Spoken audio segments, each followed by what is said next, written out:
Bonjour et bienvenue à cet épisode du Whisky Brunch. Aujourd'hui, Martin, on fait les 4 saisons. Pas Vivaldi, là. Et là, j'ai rien de prêt, là, moi. Les 4 saisons du whisky. Slam Java.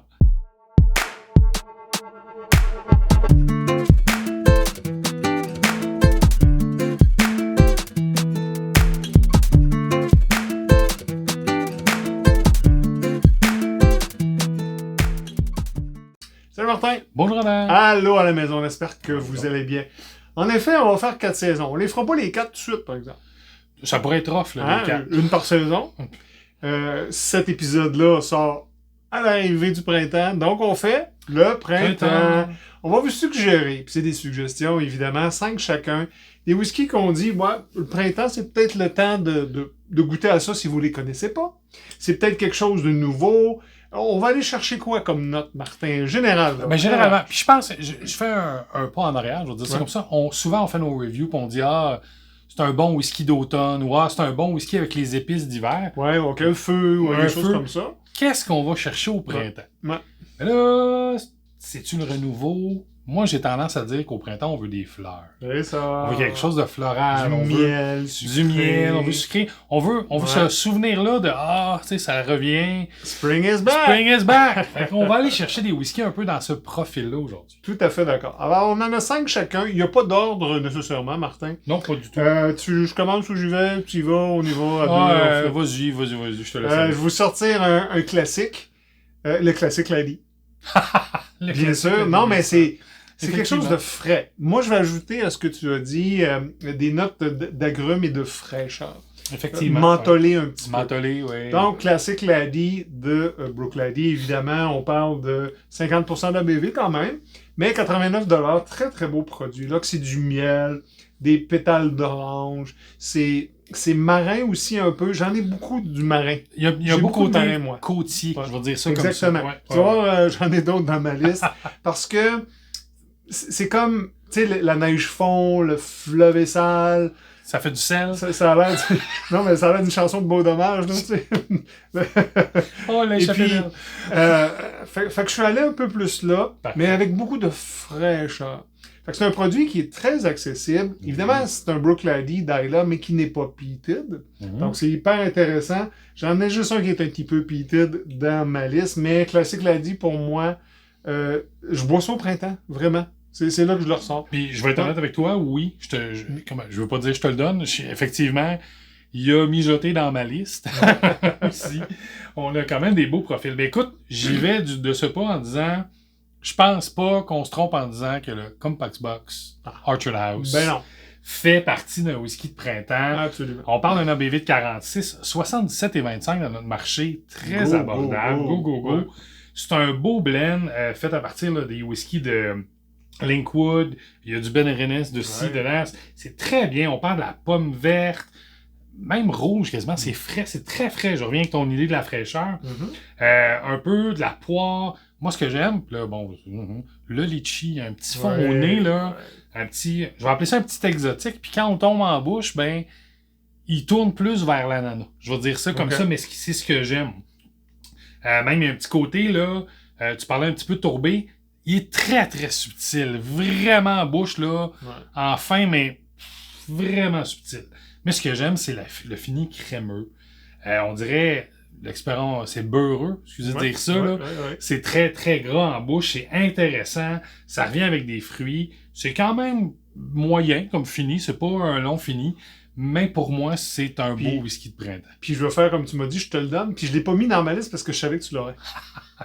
Parce que c'est un de tes produits préférés. C'est vraiment très bon. Là. C'est vraiment la petite pomme. Hein. C'est des fruits du verger. Je pense que il porte très bien son nom. Oui. C'est vraiment bon pour débuter l'année. Mon deuxième, évidemment, Martin, j'ai pas le choix.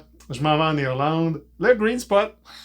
Easy peasy. On est dans le vert. On est dans le vert. On est dans le printemps. 40%, 92$. Donc là, on a un petit peu de menthe, très léger, de la vanille. Tu as parlé de papaye ou de citrus, de fruits un peu comme ça. C'est quand même un peu épicé. On goûte le chêne un petit peu. L'oakiness. Puis c'est un bon finish. C'est un assez long finish. Oui, c'est vrai. Je pense Puis tu sais, si vous regardez les capsules qu'on a fait dernièrement sur les spots, je pense que c'est rendu pas mal mes Irlandais. J'aimais beaucoup les Redbreast. J'avais pensé mettre le Redbreast 12 sur ma liste. J'ai dit, non, je vais printemps. Là, l'idée, c'est d'aller printemps. Puis j'ai dit, ouais, je pense que le Green Spot fait la job. J'ai pensé au jaune un peu.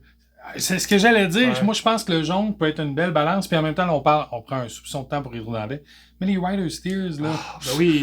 Mais c'est pas les whisky de printemps. C'est ce que je vais dire. Je pense que c'est là qu'il y a Voilà. une petite distinction. Puis j'ai hésité pour le jaune, le Yellow Spot, avec le Manzanilla qui faisait le petit fruit jaune. Mais je suis resté green parce que... c'est le printemps. C'est le printemps. C'est green. Numéro 2, Martin. Ben écoutez, j'y vais avec un classique. J'ai pas le choix. Faut aller faire un saut dans les Lowlands. On va avec le Lindores de l'abbé. Ah, de l'abbé Lindores. L'abbé Lindores. Écoutez, l'abbé Lindores, le site officiel reconnu de la première, la première distillation. Ouais. Mais écoutez, oui, c'est un super beau produit, vraiment Lowland classique. Donc, on va aller chercher le floral que j'aime bien. C'est fini en fût de Bourbon, en fût de Sherry et même un petit peu de Bourgogne. Oui. Burgundy. Fait que c'est très intéressant. C'est très maltais. Encore une fois, je retrouve l'aspect au nez, là, de la... Je veux dire, tu sais, vous rentrez dans une boulangerie, on mélange les sucres, le beurre, le pain. C'est un peu l'odeur qu'on va avoir. C'est très intéressant. Des poires, des pommes aussi. Il y a même un petit côté figue, tu sais. Je veux pas dire spicy, mais herbacé, un peu plus terreux, c'est vraiment intéressant. C'est un vrai Lowland. Là. Un vrai Lowland. Je préfère au Kentucky, personnellement. Là, oui, ok, dans les Lowlands. Et c'est vraiment un beau produit de printemps. De printemps. Parce que, là, c'est là que je vais faire mon bémol, on reste dans le printemps. Ouais. Je suis pas sûr que je prendrais ça en plein milieu de l'hiver, ou pour moi, ça fit vraiment avec la Ça pourrait faire été parce que c'est très frais aussi. Bon. OK, très grosse chaleur. Très grosse chaleur. Là. Bon, mais ça va se rapprocher. Mais là, on est printemps, puis floral, on est dedans. On est dedans, puis le fini, juste comme ça, il y a une belle menthe poivrée, puis c'est très intéressant ça aussi. Mon 3 va te surprendre un petit peu. Oh, vas-y, je t'attends. Je m'en vais sur mon île de Skye, mais je prends pas un Talisker. Je prends le Torave Altglin. Altglin? 46% d'ABV, 111 $. Là, on a encore la vanille, mais là, on a du citron, on a du zeste de citron. Fait que je garde tu gardes ta fraîcheur. Ma petite fraîcheur, puis j'ajoute un niveau côtier, je veux dire comme ça, de l'île de Skye. Oui, là, il y a du peat. OK? Mais c'est pas un peat, c'est pas du Ardbeg, là. C'est pas agressant, je veux dire ça comme ça. Exactement. Et ce n'est pas le Cask Strength, là. Je prends le base de Torave. On a des noix, une salade de fruits. C'est assez rond en bouche, c'est très agréable. Des pommes, des kiwis. Moi, j'aime beaucoup ça. Et ça m'amène... c'est comme si j'allais sur l'île. C'est comme si j'allais là au printemps pour visiter. Mais c'est ça que je prendrais. Évidemment, il y a des Taliskers qui font la job, mais ça... J'y donne au Torave. Est-ce que ça peut dire que le Talisker ou le Talisker, il y a moins ce petit côté-là citronné, je pense, frais. Je pense aussi. Je crois Selon les éditions, par contre. Oui, bien sûr. Mais je parle en Special Release. C'est ça, mais je parle en général. Mettons le 10, là. Oui. Mais en général, ce n'est pas un profil qu'on va retrouver dans les temps. Exactement. Fait que Torave, Altglin, vraiment un beau produit. J'aime beaucoup ça. Ton numéro 3, Martin. Écoute, je reste dans les Lowlands. Oh, tu t'en vas où? Mais je pense que je vais te surprendre. Je vais avec un Glenkinchie 12 ans. C'est pas un whisky qu'on a... Tu prends ça d'où? Mais voilà, c'est un... Puis là, écoute, c'est pas quelque chose qu'on a jasé souvent parce que c'est pas un whisky qui se démarque nécessairement. Mais j'en ai une bouteille, puis j'en prends quand? J'en prends au printemps. Ah, très bon choix. Je connais pas. Pourquoi tu me fais goûter? C'est un ABV de 43%, très doux. On parle de 90$ dans notre marché. Je vais le définir comme ça. C'est très herbacé, puis c'est ça que j'aime du côté du Glenkinchie. Puis, on tombe dans le miel. Fait qu'on va parler au nez, là, c'est aromatique, un petit peu de malt, c'est très intéressant. Moi, ce que j'aime, c'est des... Là, je vais tomber dans le... Vous savez, des peanuts qu'on a honey glaze ou un peu... Des arachides au miel. Des arachides au miel. Ouais, le côté mielleux, le côté noix comme ça, c'est très intéressant. Ça rappelle ça au nez. Puis en bouche, ben là, on va tomber dans des fruits de compote. des vins de dessert. Je reviens sûrement que mon ami Martin Fontaine, ça serait quelque chose qu'il y aurait, parce que ça tourne. C'est un Glen. C'est un Glen. C'est pas un mot, c'est un Kinchy. C'est un Kinchy. Mais oui, effectivement, on retrouve vraiment le côté vin dessert un petit peu plus, de l'écorce de pomme, le miel. Puis ce que j'aime, c'est que ça a un fini moyen. Mais là, c'est là qu'on tombe dans l'herbe.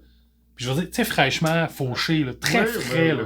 C'est ça qui est intéressant du Glenkinchie. Fait que j'ai fait comme, non, le Lindores est très bien, mais le Glenkinchie a 12 ans. Rappelle-moi de me le faire goûter. Parfait. Je t'en ramène mon numéro 4. Je vais te faire plaisir, Martin, mais je me fais plaisir en même temps.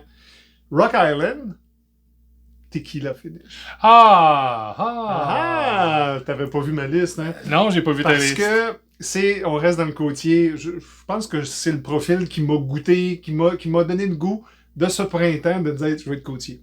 Alors, mais là, ajouter le casque tequila, où là, on avait dit dans notre capsule sur les tequila finish, c'est très bien équilibré. Citronné. On goûte la tequila, mais là, c'est citronné avec le côté côtier, fumé un peu, un feu de camp, là, mais tu sais, les premiers feux là, du printemps.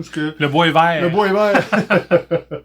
Mais il y a un peu de crème brûlée là-dedans. C'est un bon finish avec le Okinesque.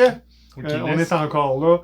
C'est un excellent produit. 48% d'ABV, 127$ dans notre marché. C'est un peu cher. Mais je signe et persiste. C'est mon préféré de Rock Island. Même plus que le Sherry de 14. Ah, mais non, mais le Rock Island de base... Ouais. Oui, mais tequila.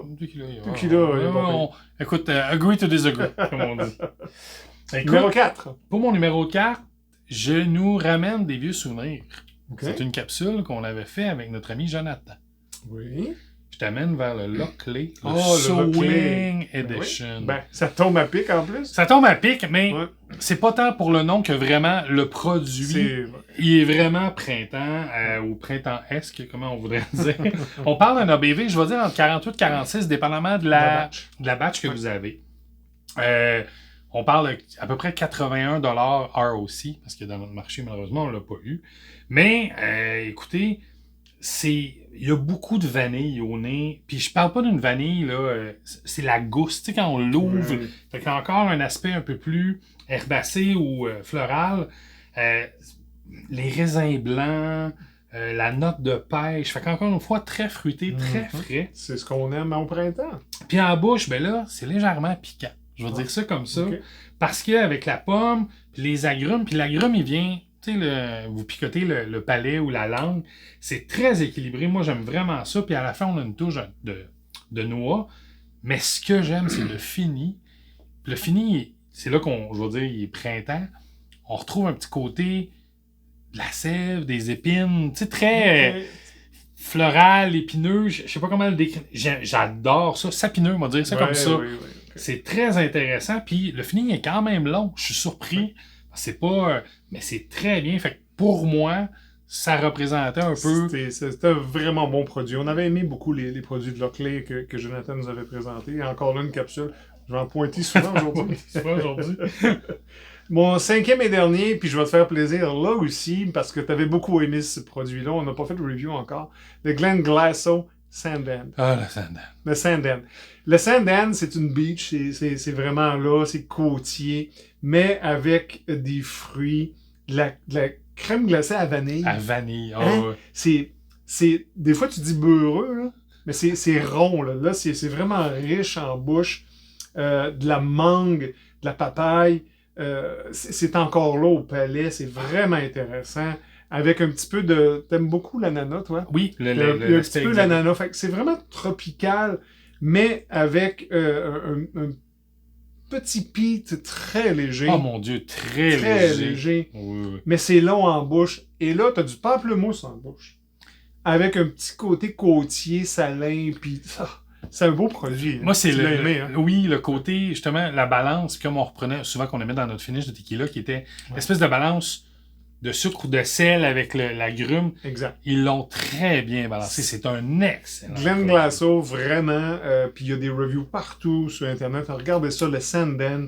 On parle de 50,5 d'ABV, mais 105 $ à la SAQ, très abordable. Et si je me trompe pas, ils ont arrêté la production. Hein? Je ne sais pas. Pause la production. Ouais, Glenglassault au Glen- total, au ouais, total. pas juste le Sandent. Non. Malheureusement. Ouais. Mais Glenglassault, Sandent, je savais que je te ferais plaisir avec ce produit-là. Écoute, mon dernier, moi aussi, je vais rappeler plein de capsules parce que malgré que c'est une grande déception, c'est une déception en fonction du prix. OK. Mais je crois qu'il fait partie d'un beau whisky de printemps. OK. Là, tu me parles de prix puis de whisky de printemps. Tu t'en vas-tu dans du japonais? Oh, je m'en vais dans le japonais. Quoi ton fameux... Oui? Oui, je m'en vais dans le Hibiki Harmony. Écoutez, Quelle patente. c'est une déception dans le sens que pour 192,75 $ maintenant, n'y allez pas. C'est ça que je vais dire, je suis très mal. Mais si vous avez des bouteilles, Mais oui, c'est un beau whisky de printemps. c'est un beau whisky de printemps, C'est c'est là ce qu'on que je est. veux dire. Ouais. C'est là qu'on est. C'est un blend qui est fait à partir de plein de distilleries. On a du grain, on a du shita.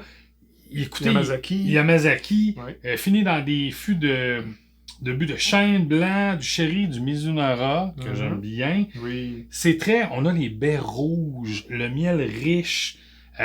C'est tellement bon. Ouais. En bouche, on va tomber plus dans les dattes, dans le beurre. Un petit côté un petit peu boisé, mais tellement subtil. Très subtil.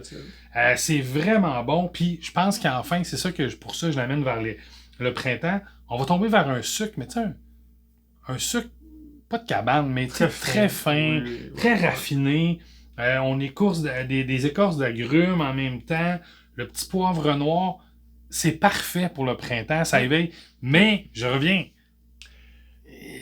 Et on répète, ce n'est pas un mauvais whisky, c'est un excellent whisky, mais ça vaut pas ça. On peut parler d'autres whiskies qu'on connaît comme ça, comme les Macallan. Comme les Macallan. Ben, écoute. Ou des Kilhoman, puis 16 ans est très bon, mais à 440 $, moi, Voilà. j'ai aucune raison d'acheter ça, là, ça arrivera pas. Mais je pense que ton Hibiki, puis c'est le fun que tu en parles, parce que j'avais sur ma liste le single, voyons, Le Nika? le Nika Le From single the Barrel. Oui. Puis là, j'ai dit, ouais, mais il est pas comme le Hibiki. Et je n'ai pas mis le Hibiki parce que j'ai dit c'est trop cher. Mais t'es allé là. Mais j'étais dans ce minding-là qu'un whisky japonais. On va rester dans le japonais pour le printemps. Pour le printemps. Vraiment, vraiment, vraiment génial. C'est des super beaux profils. Là, j'ai pris le Hibiki parce que je pense que c'est un de 3 bouteilles. Longue C'est une histoire. bonne raison. Mais non, mais je crois que oui, le Nika, je suis d'accord avec toi, mais le Hibiki a une douceur un peu plus grande. Oui, c'est ça. Très bien pas avec le le même produit. printemps. Voilà. Ah, ben merci Martin de t'être joué au jeu. On espère que vous avez apprécié à la maison. Dites-nous, c'est quoi votre whisky de printemps ou vos whisky de printemps? Peut-être que vous en avez plus qu'un. On vous remercie d'avoir été là. Abonnez-vous si vous ne l'êtes pas déjà. Consommez de façon responsable. Soyez toujours prudents. Si vous buvez, ne conduisez pas.